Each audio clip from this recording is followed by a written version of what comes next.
దేవుని కొరకు ఫలించకపోతే ఏం చేస్తాడు? ఆయన తీసి పాడేస్తాడు. నీ వాళ్ళ ఫలితం ఏమిటి? ఎన్నో అవకాశాలు నీకు ఇచ్చినా నీ జీవితాన్ని సరి చేసుకోకపోతే, ఎంతో టైం నీ కొరకు దేవుడు ఇచ్చిన దాన్ని సరిగా ఉపయోగించకపోతే ఇక నీ వల్ల ఫలితం ఏంటి? ఎన్నిసార్లు గద్దించినా నీ జీవితంలో మార్పు చెందకపోతే, ఎన్నిసార్లు నిన్ను హెచ్చరించినా నీవు సరైన స్థితిలోనికి, సరైన మార్గంలోనికి రాకపోతే ప్రయోజనం ఏంటి నీ వలన? అందుకని ఆయన తీసి పారేస్తాడు కూడా. ఎస్, సత్యమే.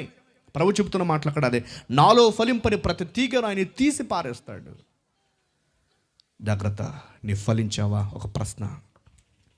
దేవుని కొరకు నిలబడ్డావా? అంటే దేవుని మాటలు చాలా విని దొంగతనం చేయకూడదని చెప్పారు అనుకోండి పాస్టర్లు. మనకు ఒక అలవాటు ఉంటుంది, దొంగతనం చేసే అలవాటు. ఉదాహరణకు గుర్తు చేస్తా.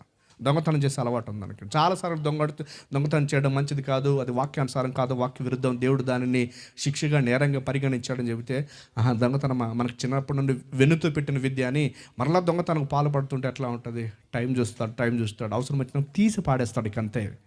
అయ్యా ఇక్కడ నాకు ఒక అవకాశం ఇవ్వండి, నేను మార్పు చెందుతాను అంటే లేదు, ఇక అయిపోయినట్టే, డెడ్ బాడీకి క్లోజ్, చాప్టర్ క్లోజ్. తీసి పాడేసిన తర్వాత ఫలించడానికి అవకాశం ఎక్కడ ఉంటుంది? జాగ్రత్త. నీ అవకాశాలు నీకు దెబ్బతినటానికంటే ముందుగానే జీవితం వేరే ట్రాక్లో ఉండే, ఇంకా నేను బాగానే ఉన్నాను అనే ఆలోచనలోనికి నువ్వు ఉండి పైకి సంతోషిస్తూ ఉన్నావేమో.